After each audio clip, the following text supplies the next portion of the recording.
trendsetter, image maker, and gender bender. All these terms can be described to my first guest. 7 years ago, Boy George was the star of Culture Club. He became an international superstar, soaring to the top of the musical charts. Then in 1986, his bout with drugs brought his career to a halt. He's drug-free now, and he's very much back in the music scene. Will you please welcome, from Los Angeles, Boy George. Hello. And you look great. Now, I know you can't be here in person because you have a lawsuit, which we're not going to discuss. Okay. But you look so wonderful, so different. What do your fans say? Are they happy with the look? Well, I think so. I mean, I don't think fans are actually that interested in... I mean, obviously they're interested in the way I look, but not in the way that, say, the media is, or, you know, or the press.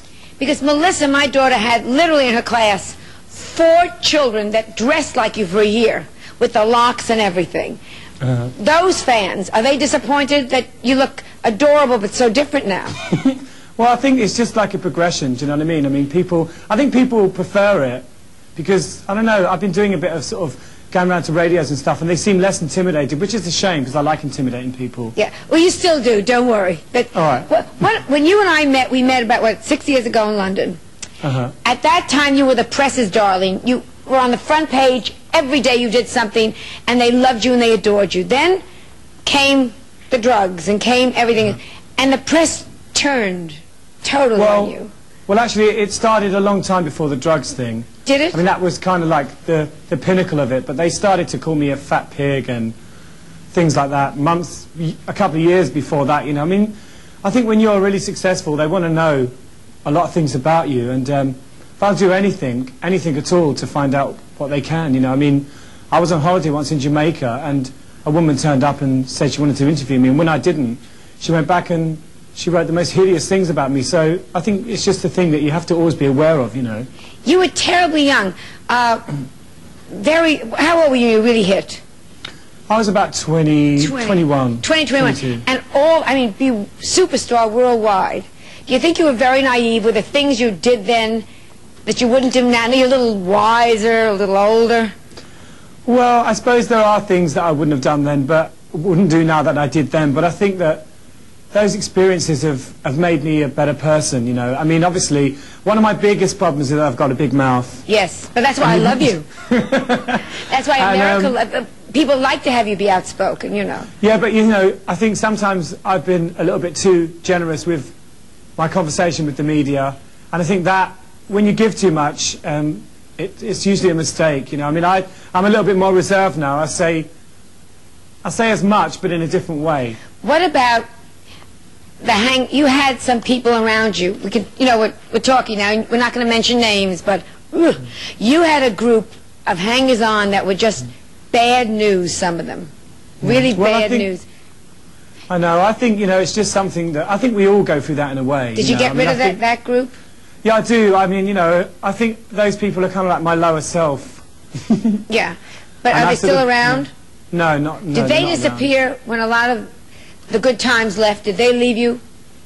Well, I mean, a lot of those people, yeah, when it became sort of really bad, they all disappeared. But I mean, that was a good thing, you know. But I'd like to say something. I know that you called me all the time when I wasn't well, so thanks. Yeah, well, I loved you before, I love you now. That's very sweet. And, you know, when Edgar had his heart attack, you sent the biggest flowers ever that hospital ever saw. I sold them. I made such a profit. It was, you're doing now, it's not a comeback because you haven't been away, but it's a whole new ball game now with you. And they're not playing your records as much on the stations that I think should be playing them. Yeah, but that's... Why is that? I don't know, really. I mean, I don't know. I think a lot of people, you know, when I started in Culture Club, they didn't like what I represented. Which was what? Well, I mean, it's different things to different people. I mean, I don't know what they thought, but they obviously didn't like the way I looked and, you know, the kind of, like, sense of freedom that I was putting across. And so when the drugs thing came about, a lot of those people, it gave them an excuse to say, right, well, we're not going to play his records. But, you know, I've just been to Australia, and they don't play my music there either. They don't play Prince or Madonna. But when I did 3 live shows there, and they were great, you know. So in a way, I'm preaching to the converted and the perverted. But well, that's nothing new. If there was one thing looking back now, and you've cleaned yourself up, and it's amazing and it's wonderful, and thank God for that. What would you do differently, generally in career? I suppose I would have held back a bit more, you know.